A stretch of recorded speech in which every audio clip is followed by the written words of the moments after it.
আপনারা গ্রামে গঞ্জে বসে বসে ওয়াজ মাহফিলে আমার বিরুদ্ধে মিথ্যাচার করবেন, ইনশাআল্লাহ সাধারণ জনগণ আপনাদের এই মিথ্যাকে প্রতিহত করবে।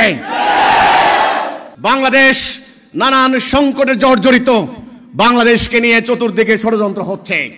যদি এখন এই ধরনের কোন তাণ্ডব সৃষ্টি করে দেওয়ার পায়তারা হয়, আপনারা সম্মিলিতভাবে জানমালের বাজি রেখে দুষ্কৃতিকারী, সন্ত্রাসী, উগ্রবাদীদেরকে আপনারা প্রতিহত করবেন। আপনাদের স্ত্রী পুত্রকে আল্লাহর রাস্তায় নজরানা পেশ করবেন। আমরা শপথ নিয়েছি, আমরা ইজ্জত দেব না, মাটি দেব না, আমরা ঈমান দেব না, আমরা জীবন দেব। আমার বিরুদ্ধে মিথ্যাচার অপপ্রচার বন্ধ করুন। আমরা যেটা বলি নাই, যেটা আমরা করি না, সেটা আমাদের নামে মিথ্যা প্রপাগান্ডা করবেন না। পরিণতির আল্লাহর কাছ থেকে সবাইকে ভোগ করতে হবে।